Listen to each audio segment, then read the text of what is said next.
यदि आप ठाकुर जी की आराधना करते हैं, उनसे प्रेम करते हैं, उनका ध्यान करते हैं, उन्हें याद करते हुए आपकी आंखों से अश्रु बहते हैं, तो आप साधारण नहीं हैं। आप ठाकुर जी के चुने हुए हैं। ठाकुर जी भी आपसे अत्यंत प्रेम करते हैं। प्रेम का एक अद्भुत प्रसंग आज आपको सुनाता हूं, बड़े ध्यान से सुनिएगा। हरे कृष्ण दोस्तों, मैं हूं अनुज शर्मा। डाकोर, अहमदाबाद के पास एक जगह है। वहां रहते थे ठाकुर जी के एक अनन्य भक्त। ठाकुर जी से बेहद प्रेम करते थे। हर एकादशी पर डाकोर से द्वारका जाते थे, द्वारकाधीश के दर्शन करने। द्वारकाधीश के दर्शन करते थे, भगवान से मुलाकात करते थे। उसके बाद पूरी रात्रि वहां पर कीर्तन करते थे। वर्षों तक वो द्वारका जाते रहे, भगवान की आराधना करते रहे, कीर्तन करते रहे। अब उनका शरीर बूढ़ा हो चला था। उन्हें चिंता सताने लगी थी। उन्हें लगने लगा था कि अब मैं कैसे द्वारका जाऊंगा, कैसे मेरे ठाकुर जी से मिलूंगा, कैसे उनके दर्शन करूंगा। शरीर बूढ़ा होता जा रहा है। ये सोच करके इस बार भी वो ठाकुर जी के पास गए। मन में यही भाव था कि ठाकुर जी अब कैसे करूंगा, कैसे आऊंगा आपके पास। शरीर बूढ़ा होता जा रहा है, पर आपसे मिले बिना रहा भी तो नहीं जाता।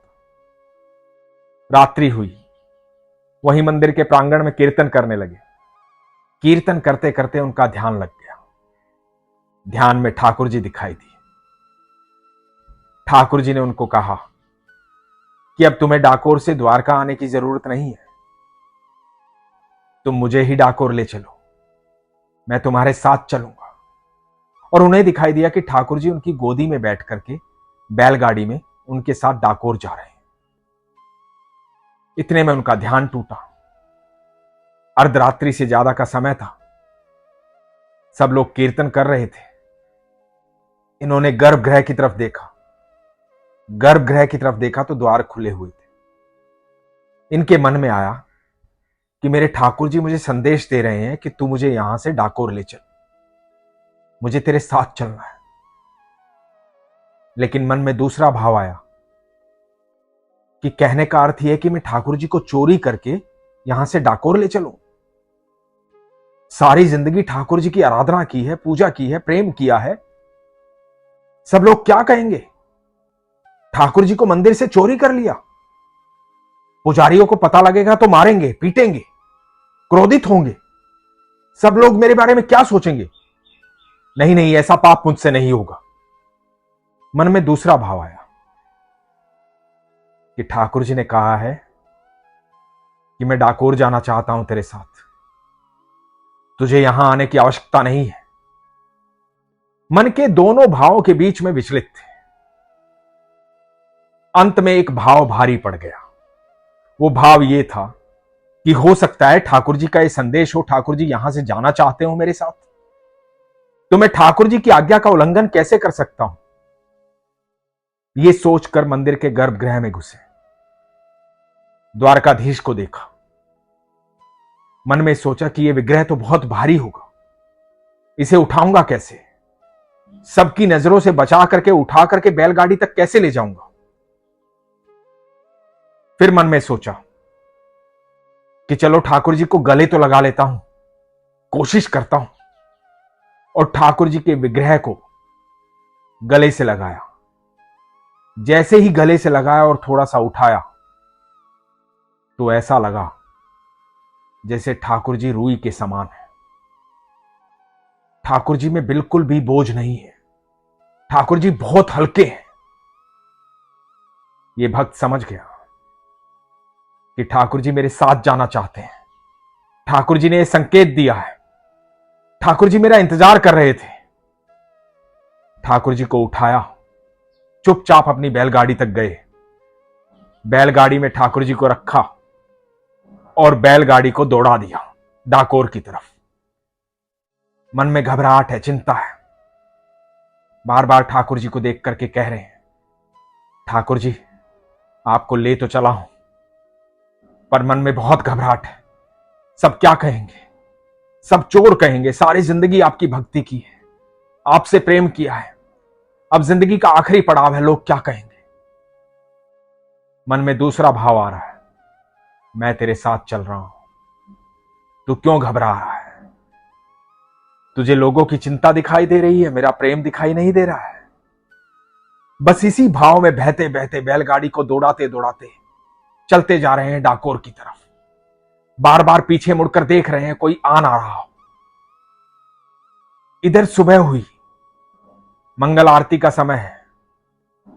पुजारियों ने देखा कि ठाकुर जी आ नहीं है। वहां चारों तरफ हाहाकार मच गया। ठाकुर जी कहां गए? ठाकुर जी मंदिर से चोरी हो गए। सब लोग विचलित हो गए, पागल हो गए, ढूंढने लगे ठाकुर जी कहां गए, ठाकुर जी को किसने चुरा लिया। कीर्तन मंडली से पूछा कि ठाकुर जी कहां गए, कौन ठाकुर जी को लेकर गया? तो कीर्तन मंडली के कुछ सदस्यों ने कहा कि डाकोर जी के जो भक्त हैं वो यहां पर नहीं है, बाकी तो सब यहीं पर हैं, और कोई बाहर से आया भी नहीं था, सब यहीं थे। पुजारियों के मन में भाव आया, कहीं ऐसा तो नहीं कि डाकोर जी के वो भक्त जो हैं वो ठाकुर जी को चुरा ले गए हों। घोड़े निकाले, डाकोर जी की तरफ दौड़ पड़े। अब इधर घोड़े दौड़ रहे हैं डाकोर जी की तरफ, इधर बैलगाड़ी में जा रहे हैं भक्त अपने ठाकुर जी के साथ। अचानक से पीछे आहट हुई, पीछे मुड़कर देखा, दूर से धूल का गुबार उठ रहा है, घोड़े दौड़ने की आवाज आ रही है। इधर इस भक्त ने बैलगाड़ी को और दौड़ाया और दौड़ाया, समझ में नहीं आया क्या करे। आ गए हैं पुजारी पीछे, सब पकड़ लेंगे मुझे, क्या कहूंगा, कुछ समझ में नहीं आ रहा था। अब बैल भी कितना दौड़ते हैं। रास्ते में एक तालाब आया, तालाब के पास बैलगाड़ी रोकी, ठाकुर जी को गोदी में उठाया, जोर से गले लगाया, तालाब की तरफ बढ़े। तालाब के पास जाकर के एक गड्ढा देखा, उस गड्ढे में ठाकुर जी को रखा और ठाकुर जी को कहा कि आप यहीं रुकिए, मैं बाद में लेने आऊंगा। और बैलगाड़ी में आकर बैठ गए और बैलगाड़ी को डाकोर की तरफ बढ़ा दिया। इधर पीछे घोड़े बड़ी तेजी से आ रहे थे, आकर के बैलगाड़ी को घेर लिया, कहा कि रुको, डाकोर जा रहे हो ना? सारी रात द्वारका में थे, ठाकुर जी को चुरा कर लाए हो? भक्त ने कहा कि नहीं, मैं ठाकुर जी को चुरा कर नहीं लाया। तो उन्होंने कहा कि तलाशी लो इसकी। बाकी लोग तलाशी लेने लगे। जब तलाशी लेने लगे तो ठाकुर जी नहीं मिले, लेकिन ठाकुर जी की पीतांबरी मिल गई। जैसे ही ठाकुर जी की पीतांबरी मिली, लोगों ने पकड़ लिया भक्त को और कहने लगे कि ये कहां से आई। भक्त के हाथ पैर कांप रहे थे, होंठ कांप रहे थे, आंखों में अश्रु थे, कुछ बोल नहीं पा रहे थे। पुजारियों ने और लोगों ने कहा कि मारो इसे, ऐसे नहीं बोलेगा, पूछो ठाकुर जी कहां है।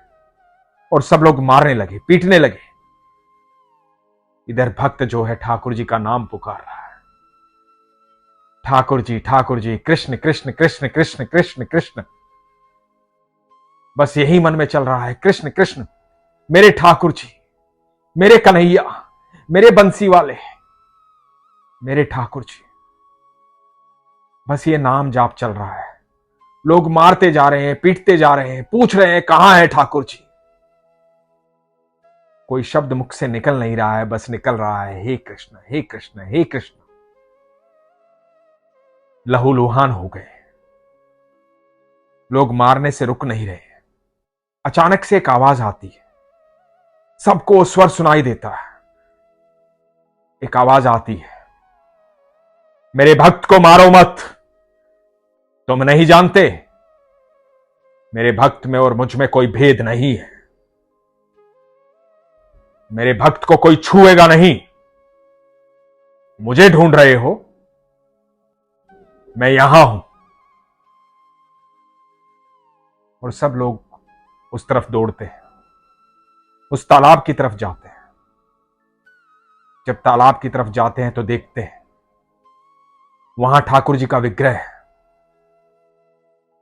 सारे शरीर पर चोटें लगी हुई हैं, ठाकुर जी के विग्रह से लहू निकल रहा है। पूरा तालाब लहू से भर गया है। तालाब के पानी का रंग लाल हो गया है। सब देख रहे हैं। ठाकुर जी के विग्रह को देखते हैं। फिर से ठाकुर जी की आवाज आती है, उसने मुझे नहीं चुराया है, वो मुझे नहीं लाया है, मैं उसके साथ जाना चाहता हूं। वो मेरा प्रिय भक्त है, मैं उसके साथ रहना चाहता हूं। मैं अपनी मर्जी से उसके साथ जा रहा हूं। उसे कोई कुछ नहीं कहेगा। और इधर लहूलुहान भक्त डगमगाता हुआ धीरे धीरे चल करके तालाब के पास आता है। ठाकुर जी के विग्रह को उठाता है, अपने गले लगाता है। शरीर कांप रहा है, आंखों से अश्रु बह रहे हैं, सब देख रहे हैं। और जैसे ही ठाकुर जी को गले लगाता है तो कहता है, किसी को और मारना है तो मार लो, मुझे पीटना है तो पीट लो, जो सजा देनी है वो सजा दे लो। मेरी इच्छा तो बस इतनी थी कि मैं अपने ठाकुर जी को अपने गले लगा लूं। मेरी इच्छा पूरी हो गई है। अब तुम लोग जो करना चाहते हो वो कर लो। उसकी आंखों से अश्रु बह रहे हैं। सब लोग उसके सामने नतमस्तक हो जाते हैं और देखते हैं कि ठाकुर जी का विग्रह पहले जितना खूबसूरत हो गया है, सुंदर हो गया है। इस व्यक्ति के घाव के सारे निशान मिट गए हैं। ये भक्त भी स्वस्थ हो गया है। तालाब के पानी का रंग भी पहले जैसा हो गया है। सब कुछ ठीक हो गया है। सब पुजारी जन भक्त और भगवान के सामने नतमस्तक होते हैं। आज डाकोर में वही विग्रह है जो रणछोड़ राय जी के नाम से जाना जाता है। वो विग्रह नहीं है, भगवान साक्षात विराजमान है। भगवान भक्ति और प्रेम से वहां आए। आप कभी भी डाकोर जी जाएं तो हमेशा ये सोच के जाइएगा कि आप साक्षात ठाकुर जी से मिलने जा रहे हैं, स्वयं भगवान से मिलने जा रहे हैं। किसी भी मंदिर में, चाहे वो घर का मंदिर हो, चाहे घर से बाहर मंदिर हो, जो विग्रह आपको दिखाई देता है वो कोई मूर्ति नहीं होता, वो साक्षात ईश्वर होते हैं। जब आपकी भावना इतनी जागृत हो जाती है, आपका प्रेम इतना प्रगाढ़ हो जाता है, आपका विश्वास प्रगाढ़ हो जाता है, जब आप ईश्वर से बातें करना शुरू कर देते हैं, जब आपको लगता है कि मेरे भगवान मुझे सुन रहे हैं, मेरे ठाकुर जी मेरे सामने हैं, मैं उनसे बेहद प्रेम करता हूं, वो मुझसे बेहद प्रेम करते हैं, जो रिश्ता मैं उनके साथ रखता हूं वही रिश्ता वो मुझसे रखते हैं। जब आपका अपने रिश्ते पर विश्वास हो जाता है तो यकीन मानना, आपको ठाकुर जी साक्षात दर्शन देते हैं। आपको हर पल उनकी अनुभूति होती है। फिर आपको किसी मंदिर में विग्रह या मूर्ति दिखाई नहीं देती। फिर आपको सिर्फ ठाकुर जी दिखाई देते हैं। वो मुस्कुराते भी हैं, वो आपसे बात भी करते हैं, आपसे कहते भी हैं कि आज भोग में मैं ये खाऊंगा। आपके साथ चलते भी हैं, आपको बताते भी हैं कि आज मुझे ये पोशाक धारण करनी है, आज मुझे तेरे साथ घूमने चलना है, आज मुझे तेरे साथ बैठ करके बातें करनी है। जब आप अपने मन के भाव रखते हैं तो ठाकुर जी भी अपने मन के भाव रखते हैं। बस आपका विश्वास प्रगाढ़ होना चाहिए। इसीलिए हमेशा कहता हूं, अपने विश्वास को मजबूत रखिए, अपना ख्याल रखिए। हरे कृष्ण।